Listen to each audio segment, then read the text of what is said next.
New Jersey, they were, going after all the natural resources, cutting all the trees down and damming up the streams to make, water power to drive the bellows. Those bellows were used in the blast furnaces to make iron. They were digging iron ore up out of the streams and bogs and everything. They were selling the wood for lumber, and they were turning some of the wood into charcoal, and using the charcoal in blast furnaces. So they had been cutting down all these trees and everything. But one thing that they found was that as they began to colonize the Pine Barrens and create these little industries and the little villages that surrounded these industries, well, people started hearing and seeing some really strange things. And most of the time, they would give the description of some strange creature that was up on top of a shed or a barn or something like that. And it would be jumping up and down and making a lot of noise. And, people would wake up in the middle of the night hearing these shrieks and howls, and they would go to the window and say, what in the world is that thing? So nobody knew what it was. And it's, kind of got worse and worse as more and more people moved in. So, somebody would go fishing or whatever, and they're coming back in the evening after catching some fish, and they got a stringer of fish, and they would hear something moving along in the woods beside them, and then it would get closer and closer and closer, and it would start letting out these loud shrieks and howls. So these people learned that the best thing to do if that happens to you is just throw your stringer of fish away and just run like hell to get to the house. And the thing would evidently stop to eat the fish. So some people thought, well, maybe it's a bear or something, but other people said no, because I've actually seen it flying and things like that. And not only that, it would come into people's yards, and it would steal their chickens if they had chickens, or if their cat was outside. They wake up in the middle of the night and hear them like, meow, and they run outside and go, Sylvester, here, kitty cat. And Sylvester's gone. There's nothing but some loose tufts of fur and some scuffle marks in the sand, Or they might hear like, run outside, Spot. No answer from Spot. He's gone, Never saw him again. So things got worse and worse with the Jersey Devil and the sightings, and people were getting really scared. And back in those days, it was not really a laughing matter. It wasn't like, well, do you believe in the Jersey Devil? No, everybody was convinced there is something strange out there, and we don't know how to account for it, and it is evil because, it steals our chickens and pigs and kills our cats and dogs and all that. So, I don't know at what point they started calling it the Jersey Devil, but they assumed it was an evil presence, and so some of the people got the idea to hire a minister to go out there and try to, do some kind of a ceremony to get rid of it. I think he was a Presbyterian, but he was still a minister. And he went out there with, I've heard different accounts for how this happened. Some people say that he went out there with a candle and a Bible and a silver bell, and somebody else told me, oh yeah, and he took holy water, and I was like, holy water? Where the hell did they get holy water in the middle of the Pine Barrens back in those days? And he was like, oh, they just took ordinary water and boiled the hell out of it. So they had all kinds of different explanations for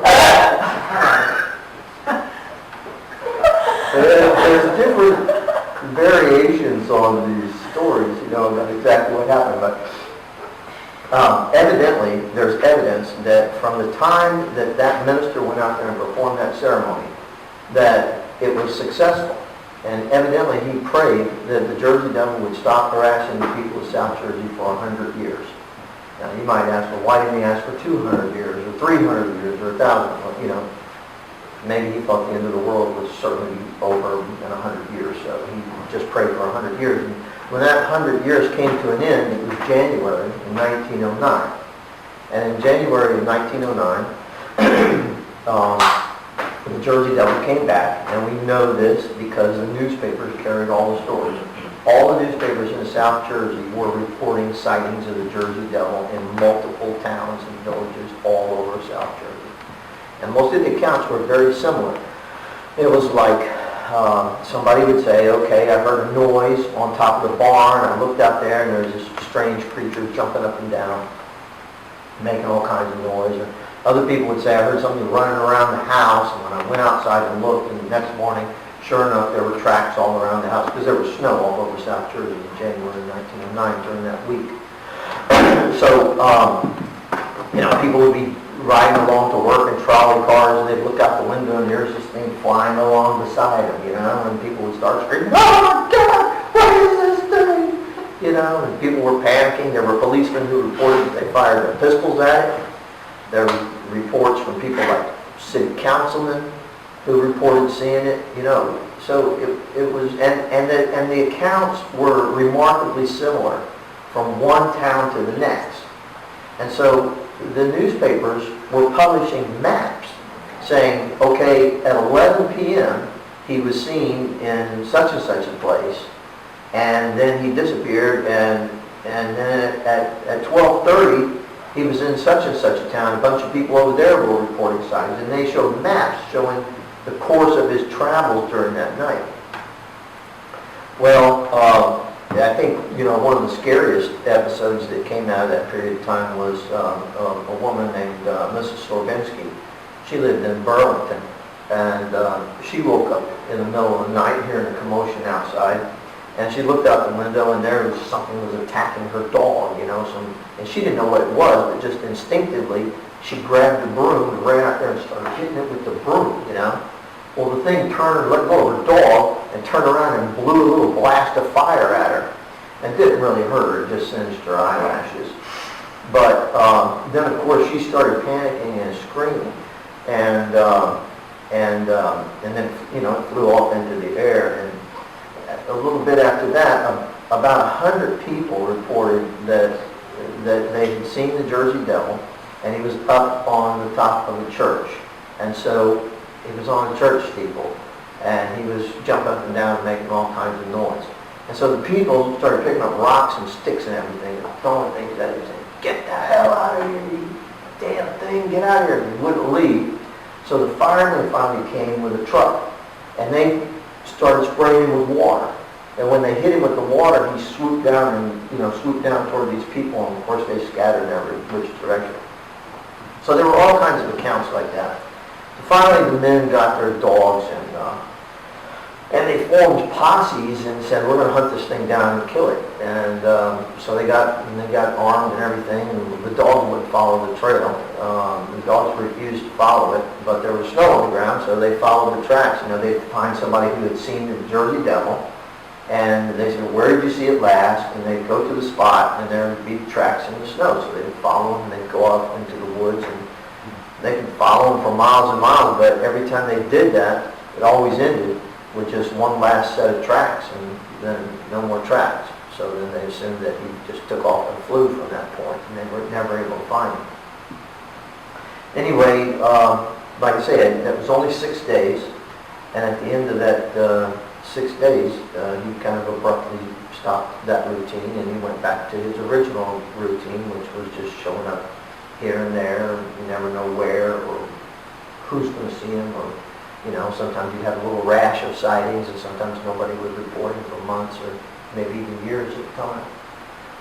But from that day and right up to the present day, people in Pine Barrens continue to have sightings.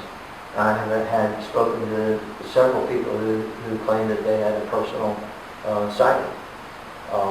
There was this one guy who was a hunter, and he hunted in the same area all his life. And he went out early one morning before daylight. How deer hunters will do that. And he got in his stand, and he saw like a large, shadowy figure moving across an open area, and the thing started making these super loud howls and shrieks. It was way too big to be anything that he recognized. And it started making these bizarre, loud shrieks. The guy was so scared, he climbed out of his stand and got in his truck and drove home. Another, a lady told me that she had been riding horseback out in Pine Barrens with some friends. and they were out on an old abandoned cranberry bog. And they were riding across a dike, and when they got to the dike, her friends veered off to the right. And when she got to the point where she was going to veer to the right, her horse started acting spooky. She was trying to figure out, well, why is the horse acting like this? And there was a big shrub there, a mountain laurel bush. And the deer seemed to be afraid of that mountain laurel bush. And there was a moon that night, and so there was some glimmering on the leaves of the mountain laurel bush.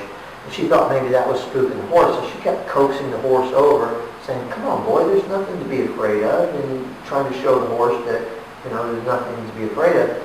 And then suddenly she saw just barely around the side of the bush, she said, at first I thought, oh, it's just a deer. But then she realized it was standing upright on its hind legs. And as she kept trying to get the horse to move over more so that she could get a better view of it, it kept kind of sneaking back behind the shrub. And so she took off and rode over and got her friends. She said, come back here, I want you to see this animal. I've never seen anything like it. When they got back, they couldn't find it, and the horse was no longer spooked. Then there was this other guy. I was driving on the sand roads in Pine Barrens at about 11 p.m. one night, and I was coming down this little sand road, and I saw what looked like a fire up ahead. And when I got within view of it, I saw that there's somebody built a campfire right in the middle of the road. Those little single-lane roads that go through the Pine Barrens. Maybe I thought, well, maybe somebody thought it was okay to make a fire here because it just doesn't look like a regular road, There were 3 guys standing around the fire. And so I pulled up to them, and they came over, and they said, could you, they looked like high school age guys, and they said, hey, could you give us a hand here? We're lost. Could you tell us where we are? And I said, well, the Godfrey Bridge campground is right back that way. I said, did you guys leave from Godfrey Bridge? And they said, no, we were driving a truck all around. And we were going through mud puddles and stuff. And they said, we got stuck in this really bad puddle, and we couldn't get out. So we got out and started walking, thinking that we would eventually get out to a main road somewhere. So I asked them where they were from. One was from Medford, one was from Medford Lakes, and the other one was from Tabernacle. And I said, well, you guys have been walking that exact opposite direction you should have been walking. I said, well, I'll give you a ride back, and you can get some help and go back and get your truck in the morning or whatever, So they said, okay. And I said, well, let me just ask you something. And I said, why did you guys build that fire in the middle of the road like that? And they kind of looked kind of sheepishly at each other. And then finally one of them said, well, as we were walking, trying to find our way out, we started hearing something that sounded like an animal walking through the woods. And we thought it was a dog, so we whistled to it. He said, but when we whistled to it, it started making these really high shrieking sounds.